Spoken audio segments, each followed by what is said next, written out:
시편 94편 1절부터 마지막 절까지입니다. 오늘 본문은 1절, 2절에 이미 그 주제가 등장을 하고 있다라고 할 수가 있겠죠. 여호와여 복수하시는 하나님이여 복수하시는 하나님이여 심판하시는 주여. 이런 복수 심판은 같은 개념입니다. 하나님의 심판을 노래하는 그런 시라고 할 수가 있습니다. 그래서 1, 2절이 주제에 속한다라고 말할 수 있고요. 이것에 대한 최종적인 결론은 20절로 23절에 나와요.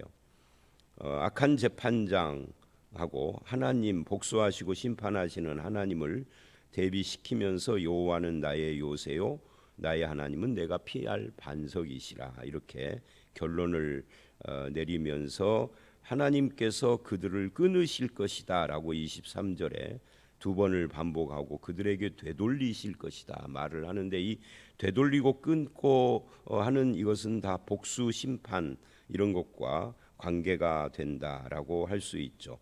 그러니까 하나님은 우리를 대신하시는 분이에요.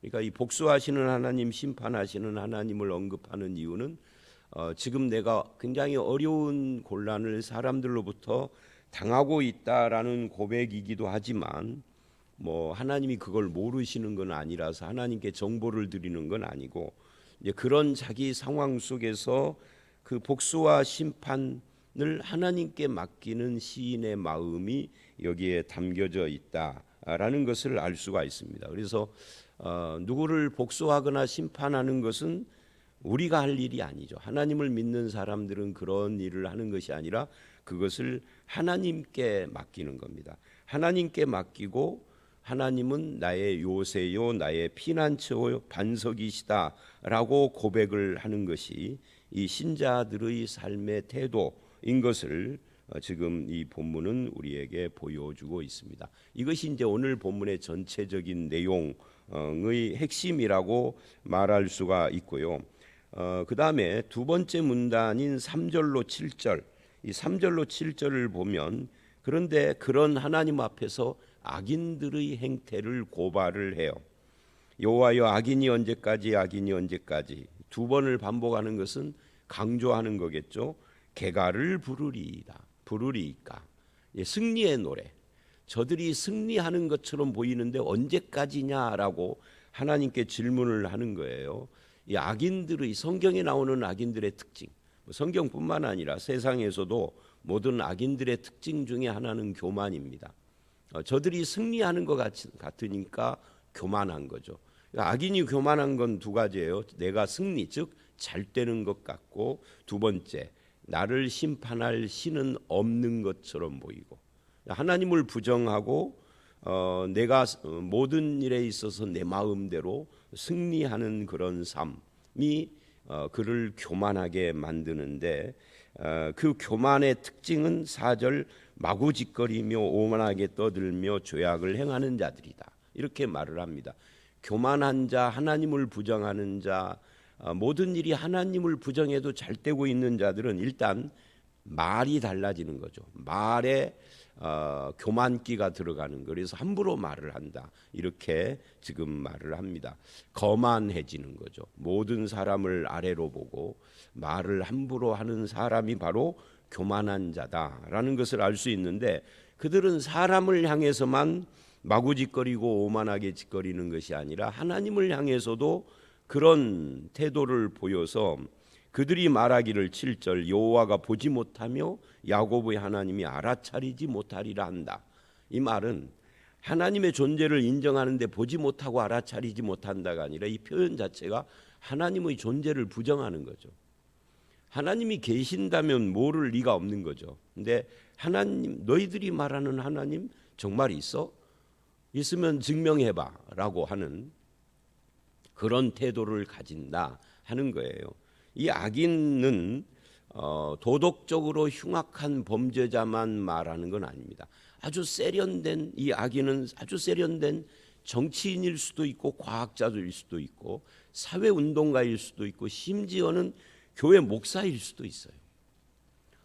다 목사면 다 하나님을 믿을 것 같지만 제가 듣기에는 어떤 목사는 나는 하나님을 안 믿어, 하나님은 없어라고 공개석상에서 막 말했던 사람도 우리 지역에 있어요. 물론 그렇게 말한 데는 이 다른 목사들과의 관계에서 다툼이 일어나고 어떤 자기를 뭐라고 그럴까요? 지키려고 하는 그런 의도가 진하게 있지만 그래도 말을 함부로 짓거리는 것은 그 속에 있는 것이 드러나는 거죠. 그래서 여호와가 보지 못하며, 이 말은 하나님의 존재를 부정하는 거예요. 마음속에 존재 부정이 있으니까 함부로 짓거리는 거죠. 사람에 대해서, 하나님에 대해서. 5절 여호와여 그들이 주의 백성을 짓밟으며, 일단 말이 먼저고 행동이 그 다음에 하나님을 무시하고 부정하니까 하나님의 백성을 짓밟는 거죠. 소유를 곤고하게 하며, 아마 착취 같은 것을 말을 해요. 과부와 나그네를 죽이며 고아들을 살해하며. 과부, 나그네, 고아, 이거는 구약 성경, 신약도 마찬가지지만 대표적으로 하나님의 백성들이 하나님의 뜻을 행하는 의로운 삶의 실천 중에 하나죠. 근데 이거를 무시한다는 것은 결국 여호와가 보지 못한다, 없다라는 것에서 그런 태도가 나오는 거예요. 그래서 이 3절로 7절은 악인은 교만한데, 교만이 말로 나오고 행동으로 나오고 그리고 하나님을 부정하는 데서 나온다라고 정리를 해주고 있어요. 그 다음에 8절서부터 11절까지가 세 번째 문단인데요. 여기는 백성 중에 어리석은 자들아, 너희는 생각하라. 무지한 자들아, 너희가 언제나 지혜로울까 하고, 이제 악인에서부터 백성 중의 어리석은 자들. 그러니까 악인과 백성 중에 어리석은 자는 거의 차이가 없죠. 이들은 어떤 태도를 보이느냐면 그 생각이 무지하고 어리석다. 그래서 언제나 지혜로울까, 이 말은 너희가 지혜로운 때가 있을까, 이런 이야기죠. 근데 저들이 어리석은 것 중에 하나가 무엇이냐면 앞에 7절에서 여호와가 보지 못하고 알아차리지 못한다는 걸 이은 거예요. 이들은 어리석은 자들이다.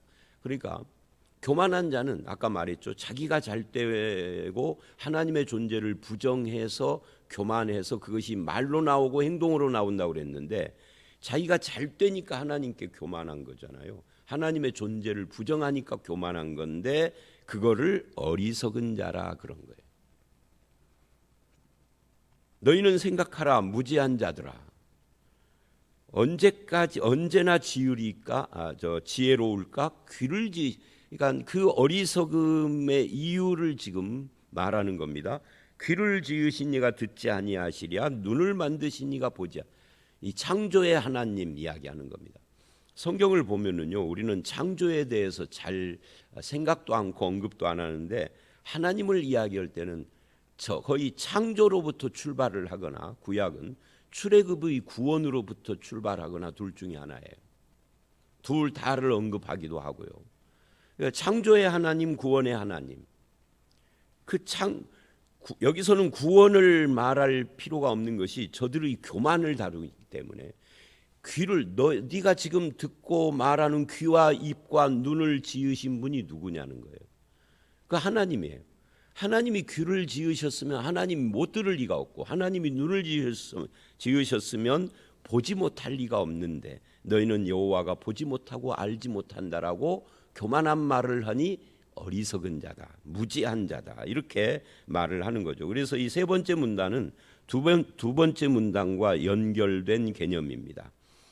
그래서 뭇백성을 징벌하시는 이 곧 지식으로 사람을 교훈하는 이가 징벌하지 아니하시랴.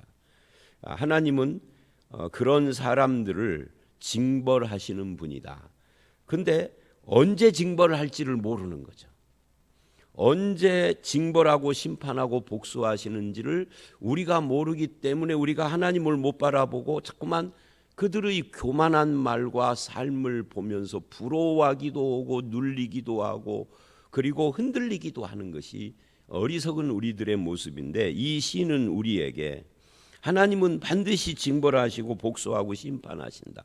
언제일지는 모르나 징벌하시는 하나님을 믿어라라고 간접적으로 말하고 있는 거죠. 형식은 그들에게 하는 말이지만 읽는 우리에게 하는 말이기도 하다. 여호와께서는 사람의 생각이 허무함을 아시느니라. 그러니까 지금까지 말하는 이 악인 어리석고 무지한 자들의 생각은 허무해서 나온 것이다. 헛된 생각이다, 그런 말이죠. 자, 12절서부터 15절까지는 네 번째 문단에 속합니다. 여호와여 주로부터, 이제 여기까지는 악인과 어리석은 자에게 말을 했다면 이제 방향을 돌렸죠. 하나님에게 말씀을 드리는 거예요. 여호와여 주로부터 징벌을 받으며 주의 법으로 교훈하심을 받는 자가 복이. 그러니까 악인들이 아무리 교만하고 자기가 잘되고 하나님을 부정해서 교만한 말을 하고 한다 할지라도 복된 자는 주님의 심판을 믿는 자이고 주님의 교훈을 받아들이는 자다. 주님의 심판을 믿기 때문에 흔들리지 않고, 내가 그들을 징벌하려고 다투지 않고 주님의 교훈을 받기 때문에 이 어리석은 자들이 하는 행동하고는 달리 고아와 과부와 나그네와 이런 사람들에 대해서 하는 행동도 다른 이런 사람이 복된 사람이다 하는 것을 지금 말하고 있는 겁니다. 이런 사람에게는 환난 날을 피하게 하사 악인을 위하여 구덩이를 팔 때까지 평안을 주시리이다. 13절. 그러니까 이런 사람이 복되고 이런 사람에게 평안을 주신다, 이런 이야기입니다. 환난 날을 피하게 한다 하는 말은 환난이 그에게 없다가 아니에요. 환난이 온다 할지라도 그것을 이길 수 있고 그것을 피할 수 있는 그런 지혜를 주시고 은혜를 베푸시는 것을 말하는 거죠. 14절, 여호와께서는 자기 백성을 버리지 아니하시며 자기 소유를 외면하지 아니하시리로다. 버리지 않는다, 외면하지 않는다. 자기 백성을, 자기 소유를. 그러니까 자기 소유는 뭘 말하는 거죠? 자기 백성은 우리를 말하고 자기 소유는 하나님의 집에 장롱을 말하나요? 하늘 성전에 장롱이 있을까요? TV가 있을까요? 여러분 집에 TV는 몇 인치신가요? 그걸 말하는 게 아니라 자기 백성이 곧 하나님의 소유라는 뜻이에요. 그러니까 자기 백성, 이것을 다른 말로 하면 너는 내 것이다, 그런 말이에요. 이 내 것이다, 자기 소유다 라고 하는 이 말은 그 소유를 지키시는 분도 하나님이죠. 여러분 주머니에 있는 스마트폰이나 돈이나 카드를 누군가가 내놔, 내 거야, 나에게 주어라고 하면 주시겠습니까? 말도 안 되는, 뭐 이런 엉뚱한 사람이 다 있어. 얼굴 좀 알고 지낸다고 무례하네, 그럴 거 아니에요. 내 소유를 지킬 거 아니에요. 하나님이 그렇게 내 소유를 지키신다는 거죠. 그 소유가 우리고요. 외면하지 않는다는 거죠. 그러니까 이 외면하지 않고 버리지 않는다는 말을 왜 해요? 그러니까 징벌과 복수와 심판을 하나님께 맡기라, 그런 말이에요. 하나님이 우리를 외면하고 버리지 않으실 테니까 하나님을 의지해라. 심판이 의로 돌아가리니 마음이 정직한 자가 다 따르리로다. 그러니까 심판이 의로 돌아간다, 이 말은 하나님의 심판은 의롭다라는 이야기예요. 세상의 심판, 즉 세상의 재판관들은 믿을 수가 없죠.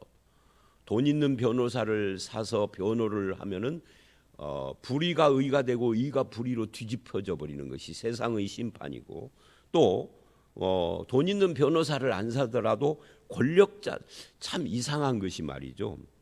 국회의원이나 또는 유력한 정치인들의 재판은 우리가 생각하기에 엄청난데 왜 형량이 겨우 1년이나 몇 개월이나 뭐 몇만 원 내는 걸로 떨어지죠. 일반 회사원이나 일반인들은 자기가 다니는 회사에서 뭘 조금만 잘못해도 엄청난 벌금을 때린다든지, 아니면은 조금만 잘못해도 형이 굉장히 높은 경우가 많아요. 또 이상한 것은요, 권력 있는 사람의 이 재판은 몇 년이 걸리는지를 몰라. 5년을 끌고 10년을 끌고, 일반인들의 재판은 안 그러면서. 그 왜 그러는 거죠? 세상의 재판관들은 눈치를 보는 거죠. 불의하다, 그 말이에요. 불의하지 않은 재판관이 그 중에 어쩌다가 한 명 나오면 신문 같은 데서 대서특필을 하죠. 그런데 하나님은 그렇지 않다. 하나님의 심판이 의로 돌아가리니 하나님의 심판의 결론은 의이다는 거죠. 그래서 마음이 정직한 자는 다 그것을 그 심판을 따른다. 아멘, 옳소, 감사합니다라고 할 것이다라는 거죠. 그러니 자기 백성 소유를 버리지 않고 외면하지 않는 하나님을 의지하여 환난 날을 견디고 피하는 자가 되라 하는 것을 지금 말하고 있는 겁니다. 그 다음에 16절로 19절, 이제 몇 번째라는 말 번호 자체가 하도 막 오늘은 길기도 하지만 문단이 많이 나눠져요. 16절로 19절을 보면 누가 나를 위하여 일어나서 행악자들을 치며 누가 나를 위하여 일어나서 악행자들을 칠까라고 하는 질문에 여호와께서 내게 도움이 되지 아니하셨다면 하고 과거형처럼 이야기를 해요. 내 영혼이 벌써 침묵 속에 잠겼으리라. 이미 일어난 일로예요. 말하자면 누가 나를 위하여 일어날까라고 하는 질문에 하나님이 이미 너에게 도움이 되지 않았느냐 하고 스스로 대답을 하는 거죠. 하나님이 돕지 않았으면, 하나님이 만약에 침묵하셨더라면 나는 그 속에 잠겼으리라. 나의 발이 여호와여 나의 발이 미끄러진다라고 말할 때 주의 인자하심은 벌써 나를 붙들고 계셨어요. 이 부분을 보면 우리가 오늘 부른 찬송과 고난 내 영혼 편히 쉴 곳과 풍랑이 일어도 안전한 포구, 그 하나님을 지금 표현하는 거잖아요. 폭풍까지도 다스리시는 주의 영원한 팔 의지에 주의 영원한 팔 함께하사 항상 나를 붙드시니 어느 곳에 가든지 요동하지 않으면 주의 팔을 의지함이라 하는 것과 이 말씀이 딱 맞아요. 하나님이 도움이 되지 아니하셨다면 내 영혼은 벌써 침묵 속에 잠겼을 것이라, 멸망했을 것이라는 거잖아요.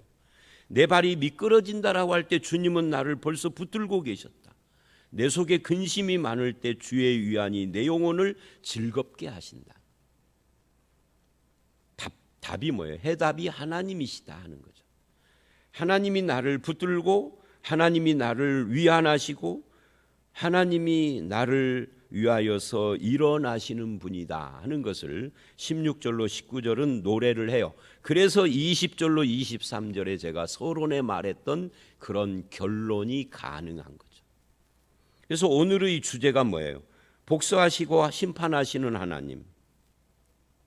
그 하나님을 믿기에 20절로 23절까지의 말씀을 보면 율례를 빙자하고 재난을 꾸미며 악한 재판장이 어찌 주와 어울리리까?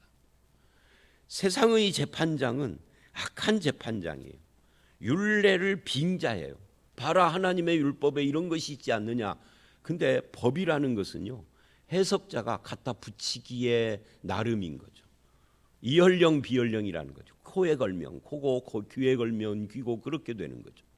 근데 이 악한 재판장이 율례를 빙자하고 그래서 연약한 자에게 재난을 입히는 그런 자들, 어찌 그런 자들이 주님과 어울릴 수 있을까?